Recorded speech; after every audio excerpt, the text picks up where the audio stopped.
I can't see in the first damn place, and you think adding excess distraction while I'm driving through unfamiliar You should territory? have seen the look on her face. She's on the steering wheel. Her eyes are at least this big. I pull up and she goes, "You are driving now." I was like, She was so nervous about it. And I have to admit, after this weekend being with her, like even being like an inch closer, she's like, I can't see that. And I was like, Megan, you can't see that? She's like, no, I'm blind. "Oh, so you came up for her birthday?" I did. I spent the I did weekend not with know your that. daughter. I did not know that. Yeah. Well, you kept saying Chris. There's multiple Chris's in your life, Well, so the other Chris didn't show up. I'm Yeah, putting he him showed up on for like blast 10 right now minutes. on our podcast. Not that he'll ever see it, but Chris, I'm mad at you. It's kind of sketch. It was a little sketch. Yeah, he was supposed to show up at he's a little 6:30. sketch. He walked in to the restaurant at 8:55. Our reservation was at like 8 o'clock, and they sat us 10 minutes early. So we had all finished dinner, and this man sits down and orders cream of fucking crab soup. And we're sitting there like, and he lives 3 blocks that way from the restaurant. And he goes, "Oh, I need to catch an Uber." We were like, Yeah, he said he Ubered. okay. I was like, why? Yeah, I was like, why? Because That's he was cool. walking with one eye open.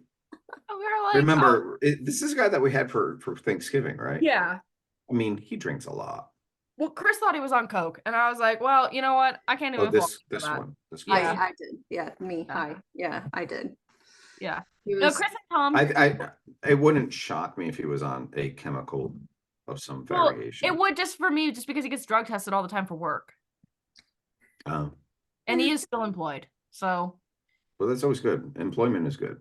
yeah, but no, Chris and Tom flew up Mostly. from Atlanta, and then Brooks and Kat actually made the 10.5 hour drive up from Atlanta to be there. So out of the Atlanta 10 people, represented. yeah, We are not the Atlanta, reason why the bridge crashed, though. huh? You're not the reason why the bridge crashed. No, they're not the reason why the bridge crashed. But yeah, so out of the 10 people celebrating my birthday with us, 4 of them were in fact from Georgia. We celebrated your birthday just at a distance. That I'm there in spirit. Correct. It's always funny when I'm talking to you, or like, well, I mean, I have my ears in today because I actually remember to grab them. But when it's out loud and Bella can hear your voice, and she's just like, Oh, I love Belly Boop. She's the bestest in the whole wide world. I get to see her in like 2 weeks. do you remember when we first got her? And so when we first got her, she would sleep in Megan's room, but Sure every single morning she'd cry to be let out, and Megan would let her out, and she would fly down the stairs, nose open my door, which closes from the inside. Right. So she would bonk, bonk, bonk. And then she'd come up and she would like literally be quivering on the floor, like, "You're still here. All right. That's so exciting. You're still here." Oh, She would go to every room in the house and make sure everybody was still in fact present. She'd be like, oh my God.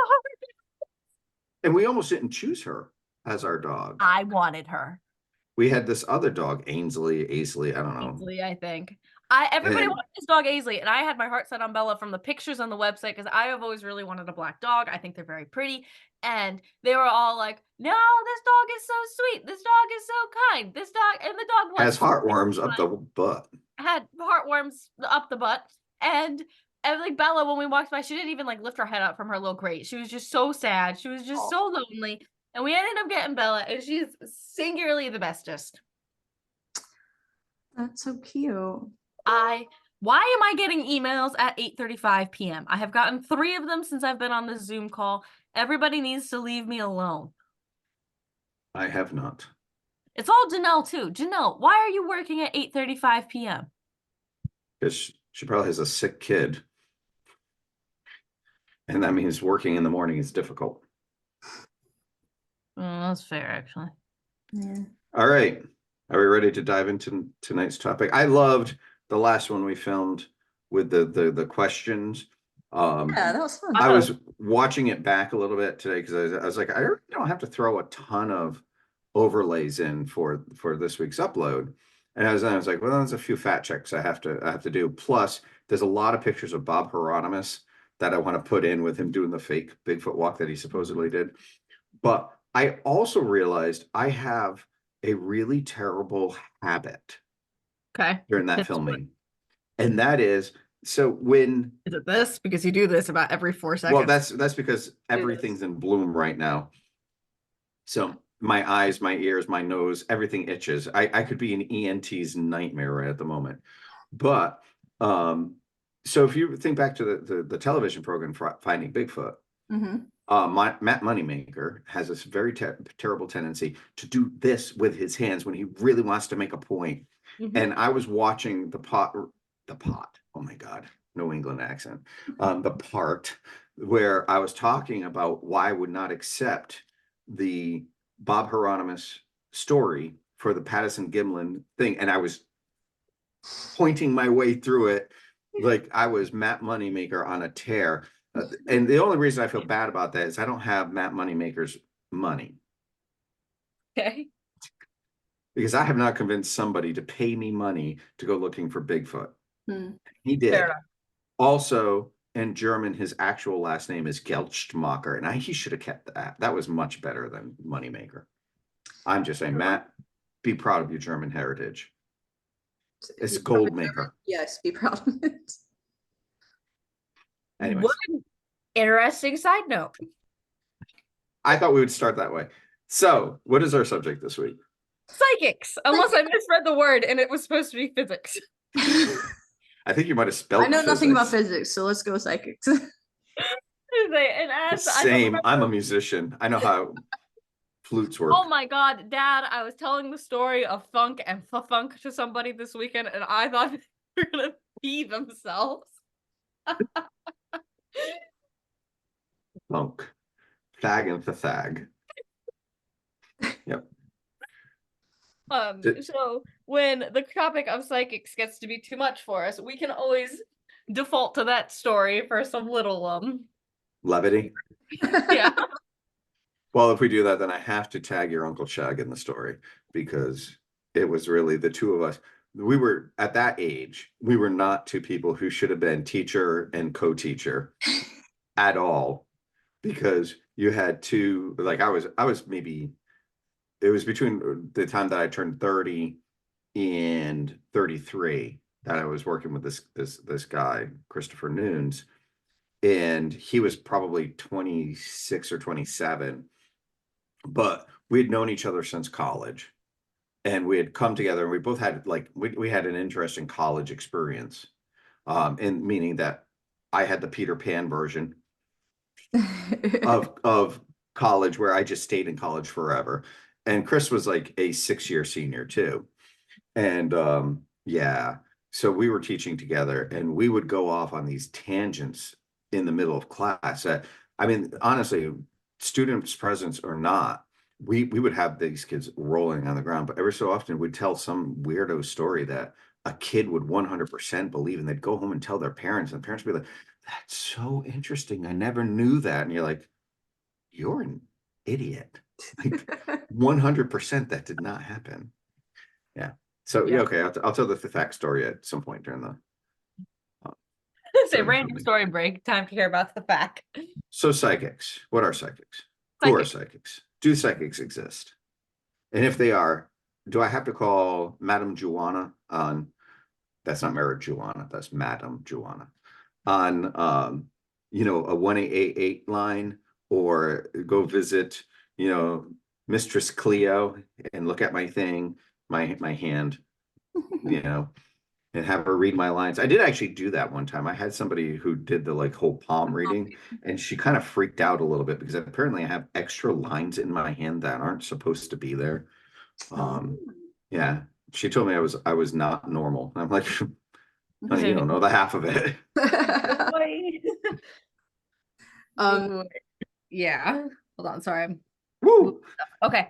So Chris had done actual research. I was going for the more anecdotal. I did not do research. I am just going off of stuff I know already. But that's fair enough too. I've definitely done some research into psychic phenomena over the years, and ESP in particular. My husband asked me if I was going to make a bunch of psych jokes. Do you guys ever watch the Psych TV show? Oh, is that the one with not Zach Braff? That's Scrubs. Yeah, someone Jaleel Hill was in Well, it. hell, yeah. Yeah. I Yeah. Alex used to love that show. I absolutely love that show. It's one of my favorite shows. I watch it all the time. So I'm very excited. But we did I did kind of talk about the fact being that a lot of people can argue that psychic powers can be real or they can just be trained. And that shows a great example of how it can be trained. Like you can just train yourself to be hyper vigilant and to see things and pick up on things that most people wouldn't notice. I think that's just called anxiety. I'm not Yeah. gonna lie to you. So yes, anxiety does that. Like there's a reason why neurodivergents are called superheroes. Like we just have these like superpowers of anxiety. Just makes you hyper detailed, and it makes you pick up on and being empath just makes you pick up on things that people don't notice. But in the show in particular, his dad was a cop and made him like notice stuff and would train him every single day of his life, like crazy, on how to pick up on clues and how to like basically train your brain to memorize things visually. So you could glance at something real quick and then just like be able to memorize it and recall it back. Yeah, I mean, there's there's a lot of I think there's maybe up to 3 or even 4 different variations on the theme. Um, not the least of which is, yes, there are those people, like if you ask my wife will tell you 100% I'm a people watcher. And I'm not just a people watcher, I'm a people watcher in the sense that if I hadn't become a teacher, I might have become either a sociologist or a cop. Right. And I've always loved, like, I love cop serials. I love the concept of the police serial novels, the ones that go through a police series and they show you how a crime was committed and then how the person solves it and what details they needed to find to follow that. But I'm also a people watcher in the sense of I look at how, like how a person is dressed and how they're walking, and in my head, I kind of make up stories of what the possible things are. And then, to be frank, I try to find out how accurate I actually am. And I can be pretty accurate sometimes, so you have that, and that's sort of the psych concept of it. All right. Then you have like the absolute fraud. Yes. Right. Who is it? John Edwards, Crossing Over with John Edwards. Wasn't that a television program maybe in the late 90s, early 2000s? I think so. And I know we can't talk about fraud without talking about the Fox sisters from the 20s. Yes. They're Well, like, and you had those, and the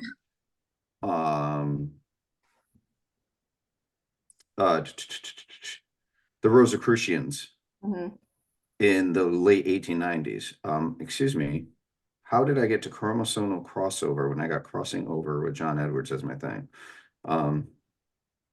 Yes. Okay. So Crossing Over with John Edwards was in fact a television program.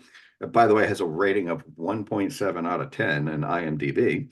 And it had 4 seasons running starting in 2000. And he was the shuckster version of a psychic. And he'd be like, I'm getting an impression. yeah. Of a guy named Willie. My name is Willie. Willie, come up here. Willie, you have a question for me. I do have a question for you. It's like, no shit, Sherlock. And those people, like when you find somebody who does that really, really well, like a Chris Angel, some of the great magicians and some of the very close up magicians, or the people who can do those weird tricks where they have a card inside an envelope and it happens to be the same card that Simon Cowell picks out, and those people who do those sorts of tricks that are amazing, but they're still a trick. Right. Yeah. Word fraud might be too strong of a word. John Edwards is a fraud. All right. The what was it? The Rose sisters in the 20s were a fraud. Madam Cleo. All right. I mean, she really was the psychic hotline lady. And I actually know a person personally, and I will not mention her name, but I know a person who has and continues to call psychic hotlines before making huge decisions in her life. And she's like, should I buy this house, Madam Cleo? And it's like, this lady is like she's taking your money. That's all she's Yeah. doing, Yeah. you know? So you do have that kind of thing too that happens. Well, so I know I have one case of fraud, one case of not fraud, and one case of maybe fraud that I kind of brought up tonight. But I know like the Fox sisters from the 1800s kind of got outed by Houdini himself. Mhm. How But bad do you have to be to get outed by Houdini himself? Houdini, yeah. Like, go ahead. no. I'm just remarking on that. Like, that's crazy. Like, imagine Yeah. Houdini showing up specifically to be like, no, Yeah. you're lying. Like, that's Well, crazy. you know, that was like his whole thing was like deception and tricking the eye and seeing how he can do this stuff. So he like made it his point. And this was like at the height during the 1800s where like spiritualism was like the thing. Everybody wanted to contact their dead relatives. Everybody wanted to go to seances. Everybody wanted to have the Ouija boards and all this other stuff. That's what you did at parties. You had dinner, you had dessert, and for your wine, you sent the kids off to your room and then you did a seance for fun. That's what you did in houses for fun. No wonder everything's haunted. Yeah, I was gonna say, that seems like such a odd pastime. And also, if you do it wrong, you might be summoning a poltergeist. Like, I don't know what to tell you. 100%. And there you go. Maybe that's why we've solved the mystery of why everyone's wearing crazy Victorian style clothes. Yes. There you go. That 100%. We solved it. We have Not solved to one of our own not to issues. throw a little monkey wrench into this, but you know, I'm old. And I remember in the 70s and 80s, Milton Bradley, as in the Game of Life, Monopoly group, Ouija used to board. sell, yeah, right, a Yeah. game called the Ouija board. Mhm. That was, of course, based on the real life Ouija board. Yeah. And I remember like my grandparents and my Aunt Glo, Megan, my Aunt Glo, being like, you know, we understand that that's a game, but there's something to the Ouija board Mhm. beyond Right. that the game. And they were like, my Aunt Glo in particular was very concerned that we were going to be, you know, summoning, you know, the spawn of Yeah. Satan or whatever Yeah. through the Ouija board, because you are opening yourself up to things. I at was that gonna point. say, yeah, like you're sitting there, you have a bunch of untrained minds All trying collectively thinking the same thing. and trying to summon a specific spirit with no knowledge of how to actually do it. And some of them weren't trying to summon a specific spirit. Some of them were just like, oh, generalized casting ball. Does he like me? Yeah. Like, Just and welcoming that power and channeling that power, and one person just knowing how to channel it. That's all it Yep. takes. like to And me, then- that's Neither like, be a soothsayer nor a conjurer be. Yep. to me, that's like the people who walk around and pretend that they're like witches and they just start doing random shit because they don't know what the hell they're doing. And like you have to like, yes, I have strong opinions on people. I have lots of opinions. I'm gonna be quiet. Continue. So the I'm gonna get real mean real quick. yeah. So the Fox sisters, they had a whole routine set up. They would have things that would levitate the tables. They would have Mhm. knockers. They would have people that would investigate people that were coming to the parties. So they would have all of these crazy, elaborate things that would convince people that not only were they channeling these ghosts or relatives that had passed on, but like they were seeing poltergeist in the room and things were moving, the tables were levitating, people were getting thrown off chairs and stuff like that. And of course, Houdini was obsessed with getting to the bottom of it and kind of outs them and showed everybody how they did it. So that's probably like the most famous. When I think psychics, I always think about the Fox sisters, and which is sad and kind of funny at the same time because you always think about like the fake ones out there. But like I said, I brought a fake one, a real one, and maybe not so much, but the most recent story I've heard of psychics tonight. But I was gonna say that's so interesting though, like with the amount of fraud that they were able to pull off and the depth that they went into it. Like that's so smart. But like what they did to convince people, like that's so smart. But like Yeah, had they been engineers, they would have made $1 billion. yeah, well, You like, know. Because I mean, they much money. invented ways of creating poltergeists that didn't exist. The only Yeah. side note to that too, though, is, you know, this gives those people who really do have some sort of prophetic gift that, I mean, you read in the Bible, there's prophets, Yeah. right? And Yeah. okay, and it's not a small number. Right. You know, I mean, we're not talking about a small number of people who are gifted, and you know, some people think it's come from God, something people think it comes from, you know, something else. But it is obviously true that some people have some sort of gift. And Yeah. then you take those people who have some sort of gift, and you have these hucksters who are just out to make a buck. And those people who are trying to help get, you know, they get made fun of, or you know, it's kind of like, Well, I mean, you had you know, what was her name in Troy in what? in the Odyssey. There was in the Trojan War. There was a seer, Oh yeah. and Go. nobody believed her. Well, everybody believed her until this one thing, and it led to the downfall of Troy. So I Right. mean, you have stories of like psychics or prophets not being believed going back literally thousands of years, and Yeah. it's really bothering me that I cannot remember her name. You're not talking about Circe the sorceress. No, I'm not talking about Cersei. All right, then I Damn don't it. know I'm off the gonna top of look my it head. up because no, But it's actually really it is bothering. also true that nearly, I mean, every culture has a religion, otherwise it can't be a civilization, because that is actually one of the seven Cassandra. hallmarks Jesus Christ. of a civilization. And every culture that has a religion has people who have some sort of gift. And then there's always the people who live on the fringe who don't want to join the mainstream Mm-hmm. religion of the area, who are also gifted in another way.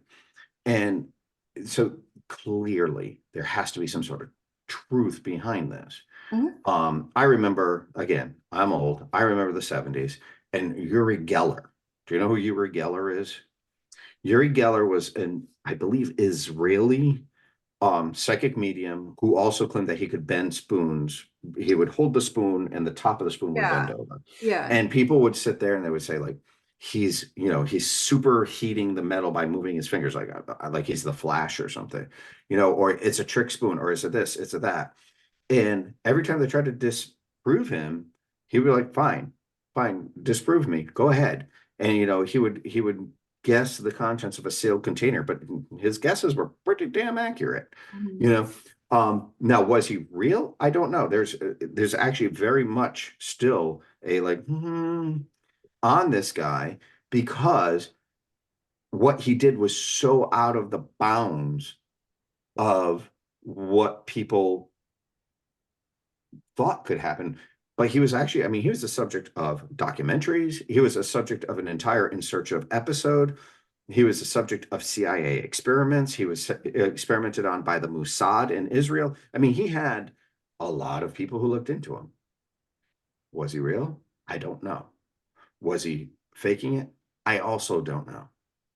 You know, I've seen the videos, but I mean, nowadays, I could make a video of me bending a spoon, but it'd be AI and CGI and everything else. And I mean, now you can't even trust anything you see online. Mm-hmm. You know, I mean, you can see Elvis dancing with Meghan Markle while, you know, aliens are hovering over their head. And that's not a suggestion, Siri. I did not want to say that. But, you know, so there is that. Okay. So who's your real person? Yeah, who's your real? Okay. Along